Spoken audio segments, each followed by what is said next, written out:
बलौदाबाजार में नवनिर्मित दिगंबर जैन मंदिर के लोकार्पण के अवसर पर पंच कल्याणक महोत्सव का आयोजन किया जा रहा है। यह 5 दिवसीय महोत्सव आचार्य विशुद्ध सागर जी महाराज और अन्य मुनि आचार्यों के पावन सानिध्य में संपन्न हो रहा है। आयोजन के अंतर्गत हर दिन अभिषेक, शांति धारा, पूजन जैसे धार्मिक अनुष्ठान विधि विधान से किए जा रहे हैं। साथ ही देश भर से आए श्रद्धालु आचार्य श्री मंगल प्रवचनों का लाभ ले रहे हैं।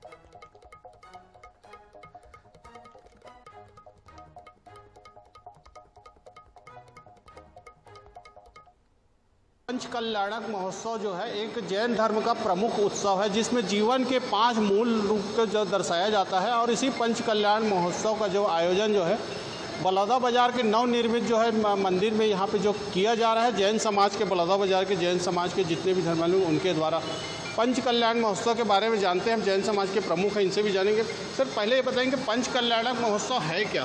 पंच कल्याणक महोत्सव में मंदिर, नवनिर्मित मंदिर की प्राण प्रतिष्ठा हेतु आयोजित की जाती है। इसमें भगवान के 5 कल्याणों को मंचन किया जाता है। सर्वप्रथम होता है इसमें गर्भ, तत्पश्चात जन्म, तप, ज्ञान और मोक्ष कल्याणक को उत्सव के रूप में मनाया जाता है। पंच कल्याणक महोत्सव 5 दिवसीय आप जो यहाँ पे महोत्सव मना रहे हैं, बाहर से आचार्य मुनिश्री भी आए हुए हैं। बताएंगे कहाँ से मुनिश्री आए हैं, कब तक रहेंगे, कितने दिन का उत्सव आप लोगों के द्वारा किया जा रहा है यहाँ? आचार्य श्री विशुद्ध सागर जी आए हुए हैं, उनकी पूरी संघ आया है। 28 मुनि महाराजों का पूरा संघ है और ये अभी राजिम का पंचकरण जी निपटा के बलौदाबाजार पहुँचे हैं और आगे ये पन्ना में कराएंगे जाएंगे, जो यहाँ से 500-600 किलोमीटर है।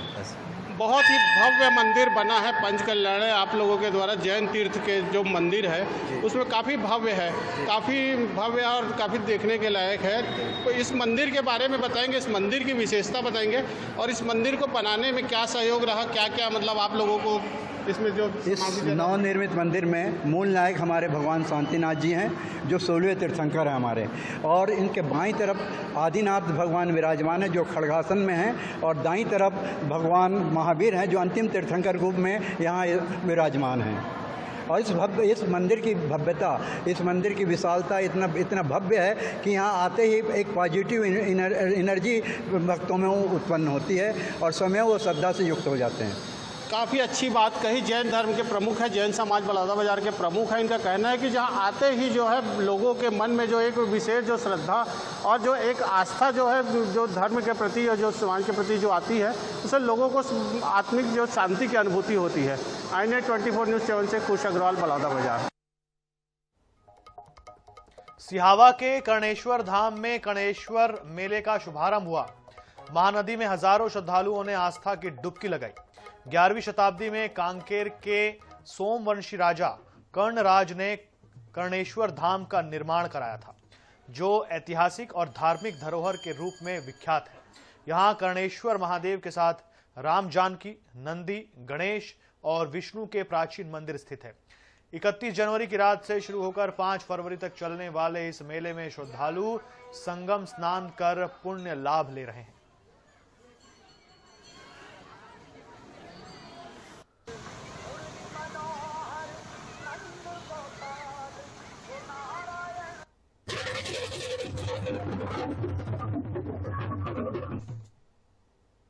मां महानदी के जल को लेकर भगवान भोलेनाथ को अर्पण करने के बाद रात्रि 12 बजे के बाद है माघ पूर्णिमा के आज अवसर पे जो स्नान जो चालू हुआ है, पुण्य स्नान आप सभी लोग देख रहे हैं। इतनी भीड़, इतनी लोगों की आस्था, दूर दूर से, बस्तर से, उड़ीसा से, सियावा क्षेत्र के अलग अलग गाँव से, सभी तरफ से हजारों की तादाद में श्रद्धालु यहाँ स्नान करने के लिए आ रहे हैं। रात्रि में विभिन्न सांस्कृतिक कार्यक्रम के तहत लोगों की स्वस्थ मनोरंजन के कार्यक्रम रखा गया है। प्रथम शुरुआत में हमारे प्रारंभ में पंडवानी की कार्यक्रम रखा गया था। आज की शिवरात्रि में लोक प्रयाग राजिम की प्रस्तुति होगी। रायसेन के खेल परिसर में सांसद खेल महोत्सव का आयोजन किया गया है। कार्यक्रम का शुभारंभ युवा भाजपा नेता कार्तिकेय चौहान ने किया। इस दौरान भारी संख्या में खेल प्रेमी मौजूद रहे। संबोधन के दौरान कार्तिकेय चौहान ने कहा कि विदिशा रायसेन संसदीय क्षेत्र की प्रतिभाओं को निखारने और उन्हें राष्ट्रीय स्तर पर पहचान दिलाने के लिए इस महोत्सव का आयोजन किया गया है। साथ ही उन्होंने कहा कि हमारा लक्ष्य युवाओं को न केवल खेल के अवसर प्रदान करना है बल्कि उन्हें अनुशासन और टीम वर्क की शिक्षा देना भी है। वहीं इस कार्यक्रम में 2 फरवरी को केंद्रीय कृषि मंत्री शिवराज सिंह चौहान शामिल होंगे। साथ ही युवाओं का उत्साहवर्धन करने के लिए क्रिकेट खिलाड़ी रविंद्र जडेजा भी इस कार्यक्रम में शिरकत करेंगे।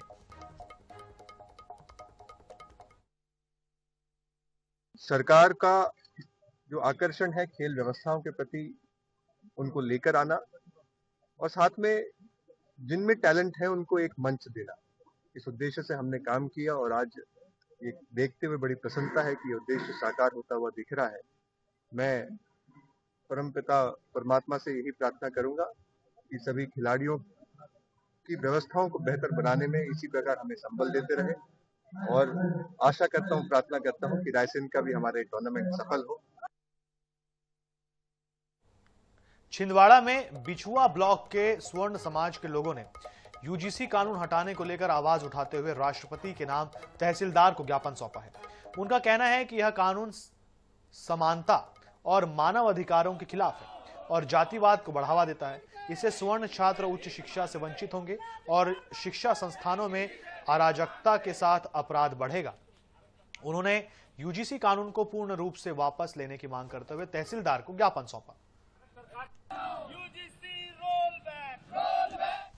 भारत सरकार से निवेदन करते हैं कि इस भेदभाव को समाप्त किया जाए, ये यूजीसी का काला कानून को वापस लिया जाए और माननीय सुप्रीम कोर्ट का हम धन्यवाद करते हैं हृदय से कि उन्होंने जो है इस बात को समझा और इस पर स्थगन दिया है कि भारत सरकार इस पर पुनः विचार करे इस काले कानून पर। इसमें जो अभी लाइन जोड़ी है 2026 में 3C जो लाइन जोड़ी है, इसमें जाति भेदभाव को दिखाती है और ये हमने इसका विरोध व्यक्त किया है तहसीलदार माध्यम से राष्ट्रपति को और प्रधानमंत्री को ज्ञापन सौंपा है, क्योंकि मैं ये कहना चाहता हूँ आपसे, मैं आपको बताना चाहता हूँ कि युवा सोच है और युवा भारत है और आज कॉलेज कैंपस में शिक्षा के केंद्रों में हम सब साथ में मिलकर पढ़ते हैं। हम किसी जाति समाज सरकार के विरोधी नहीं हैं, हम सर्व समाज के साथ और सर्व भाव के साथ शिक्षा के केंद्र में शिक्षा चाहते हैं।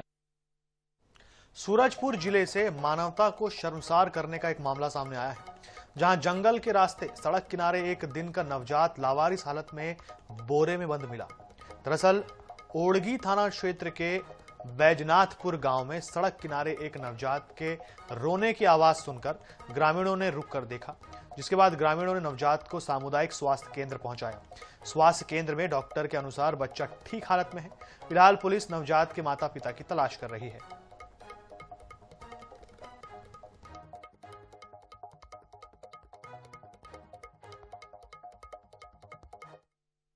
चिकित्सा अधिकारी को निर्देशित किया कि तत्काल बच्चे को गांव वालों की मदद से अस्पताल लाया गया। फिर अस्पताल पीएचसी से उसे हम लोग तत्काल डॉक्टर भेज के अपनी टीम भेज के सामुदायिक स्वास्थ्य केंद्र भैया थाना लाए और एक मेल चाइल्ड था बच्चा और 3.5 किलो वजन था। बच्चा पूरी तरीके से स्वस्थ था। बच्चे की सारी प्रक्रियाएं पूरी करके उच्च अधिकारियों के मार्गदर्शन के अनुसार अभी जिला अस्पताल में शिशु रोग विशेषज्ञ की निगरानी हेतु भेज दिया गया है। मध्य प्रदेश के बड़वानी जिले में अदालत ने सेंधवा के एसडीएम को एक अधीनस्थ महिला कर्मचारी के यौन शोषण मामले में 10 साल की कठोर कैद की सजा सुनाई है। इसके अलावा उन पर 1 लाख और 1,000 का जुर्माना भी लगाया गया है। जानकारी के अनुसार बड़वानी जिले में 2016 में पदस्थ एसडीएम अभय सिंह ने अपने पद और अथॉरिटी का गलत इस्तेमाल करके अधीनस्थ महिला कर्मचारी का यौन शोषण किया था, जिसको लेकर न्यायालय ने एसडीएम अभय सिंह खरारी को लैंगिक अपराध का दोषी पाते हुए दंडित किया है।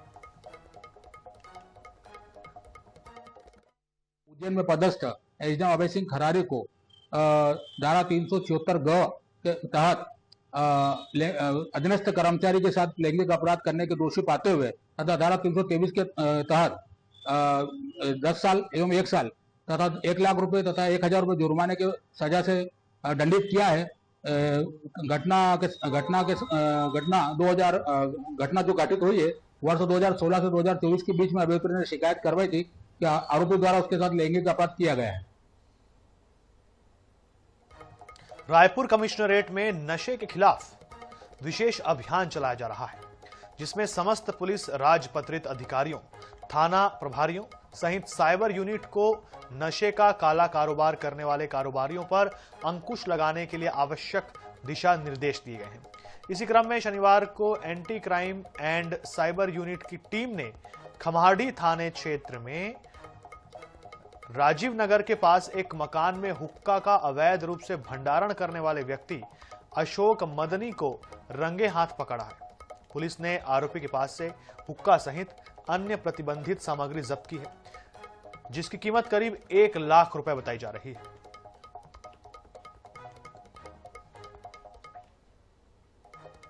जबलपुर में चल रहे अवैध देह व्यापार को लेकर पुलिस ने बड़ी कार्रवाई करते हुए एक विदेशी महिला के साथ एक युवती को गिरफ्तार किया है। दरअसल महिला पुलिस को मुखबिर से सूचना मिली थी कि ग्रीन सिटी में रहने वाला शिव चौधरी अपने मकान में देह व्यापार कर रहा है, जिसकी सूचना पर महिला थाना और क्राइम ब्रांच की टीम ने उसके मकान में दबिश दी, जहां उज्बेकिस्तान की युवती सहित एक अन्य युवती देह व्यापार करती रंगे हाथों पकड़ाई गई। पूछताछ में विदेशी युवती ने बताया कि वह दिल्ली से आई है और भारत में पैसे कमाने के लिए उसने शिव चौधरी के साथ देह व्यापार करने की योजना बनाई।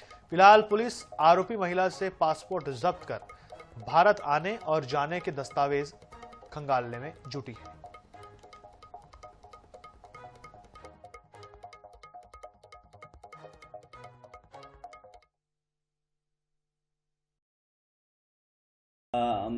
जो है शिव चौधरी जो मुख्य आरोपी है, जो ये देह व्यापार का कार्य कर रहा था, उसको वह मौके से फरार हो गया, जिसकी तलाश के लिए भी हमने टीम रवाना कर दी है।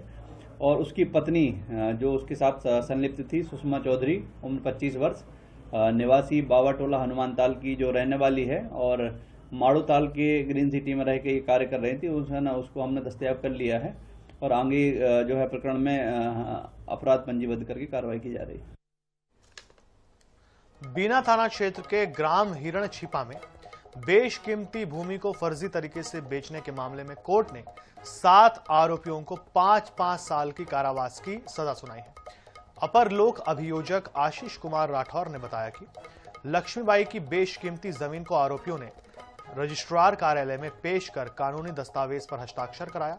इसके बाद भूमि स्वामी लक्ष्मीबाई जब अपने भूमि पर पहुंची तो खरीदारों ने बताया कि लक्ष्मीबाई से उन्होंने भूमि खरीदी है, जबकि लक्ष्मीबाई का कहना था कि यह भूमि उन्होंने नहीं बेची। इसके बाद न्यायालय के आदेश पर 9 जनवरी 2015 को बीना थाने में सभी आरोपियों के खिलाफ मामला दर्ज किया गया। इस मामले में सुनवाई के बाद न्यायालय ने 7 लोगों को दोषी मानते हुए 5-5 साल की सजा के साथ 2000 रुपए का अर्थदंड भी दिया है। बता दें कि इस मामले में 2 आरोपियों की मौत हो चुकी है।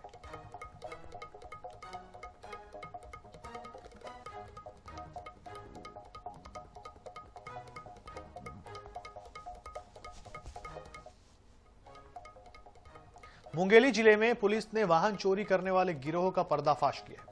पुलिस ने ऑपरेशन बाज के तहत 4 आरोपियों को गिरफ्तार कर एक अपचारी बालक को भी पकड़ा है। आरोपियों से एक ट्रैक्टर और 7 मोटरसाइकिल बरामद की गई है। जब्त वाहन की कुल कीमत लगभग 4 लाख रुपए बताई जा रही है। दरअसल आईजी बिलासपुर के निर्देश पर चल रहे सशक्त ऐप ने इस कार्रवाई में बड़ी भूमिका निभाई। ऐप के माध्यम से चोरी के वाहनों की जानकारी मिलते ही पुलिस की टीम ने संयुक्त अभियान चलाया और आरोपियों को गिरफ्तार किया। वहीं पुलिस ने घरों और दुकानों में सीसीटीवी लगवाने और संदिग्ध व्यक्ति दिखने पर तुरंत सूचना देने की अपील की। पहले हम लोगों को अपनी बेसिक पुलिसिंग के द्वारा में दिलेश राज के बारे में पता चला कि यह चोरी के कार्य में या बाइक चोरी के कार्य में शामिल रहता है। उसके घर में हम लोगों को 7 बाइक मिला। उस 7 बाइक को हम लोग जब सशक्त ऐप से हम लोगों ने क्लियर किया तो उस ऐप के माध्यम से चोरी की बाइक निकली। चोरी की बाइक निकलने के बाद जब उसके घर में हमारी टीम ने रेड मारा तो जो 11 तारीख के लोरमी में ट्रैक्टर का इंजन चोरी हुआ था, वो ट्रैक्टर का इंजन भी हम लोगों को वहां पर मिला। फिर धीरे धीरे पूछताछ करने के बाद में दिलेश राज ने अपने साथियों के बारे में बताया और हम लोगों ने 5 लोगों को इस मामले में गिरफ्तार किया।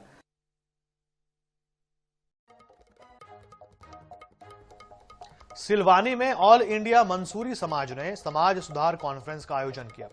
इस दौरान संगठन के राष्ट्रीय अध्यक्ष और उत्तर प्रदेश के पूर्व मंत्री अनीस मंसूरी ने कहा कि जब तक मंसूरी समाज और पसमानदा मुसलमानों को शिक्षा, रोजगार और राजनीति में उचित भागीदारी नहीं मिलेगी, तब तक सामाजिक न्याय की अवधारणा अधूरी रहेगी। उन्होंने कहा कि पसमानदा मुसलमानों की सामाजिक, शैक्षणिक और आर्थिक स्थिति में सुधार के लिए केवल घोषणाओं से नहीं बल्कि ठोस और व्यावहारिक प्रयासों की आवश्यकता है।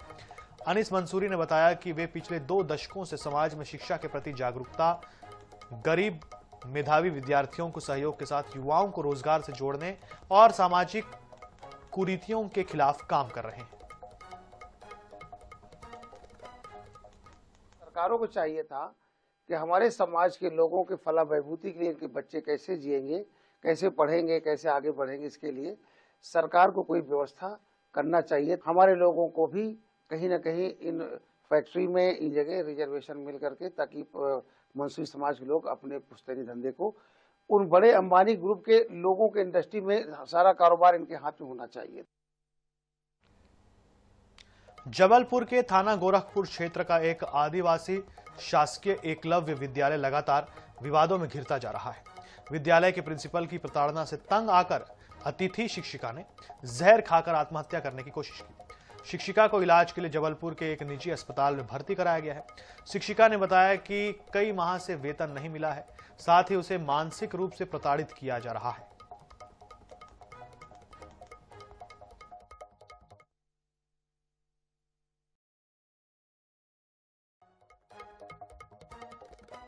इनके जो स्कूल के स्टाफ हैं, प्रिंसिपल और अन्य लोगों के द्वारा प्रताड़ित किया जाना बताया।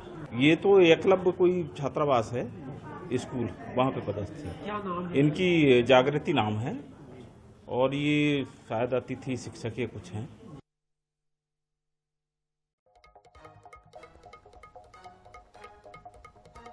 रायपुर के मरीन ड्राइव पर अब पार्किंग शुल्क लागू करने को लेकर बवाल शुरू हो गया है। मरीन ड्राइव पर कांग्रेसियों ने प्रदर्शन कर पार्किंग शुल्क बोर्ड हटा दिया। कांग्रेस नेताओं का कहना है कि सत्ता में आने के बाद से भाजपा आम जनता से अतिरिक्त वसूली कर रही है। इसके अलावा उन्होंने कहा कि प्रदर्शन तब तक जारी रहेगा जब तक निगम शुल्क लागू करने का फैसला वापस नहीं लेता। बता दें कि प्रति 4 घंटे कार पार्किंग के लिए 20 रुपए और बाइक के लिए प्रति 12 घंटे 10 रुपए शुल्क तय किया गया है।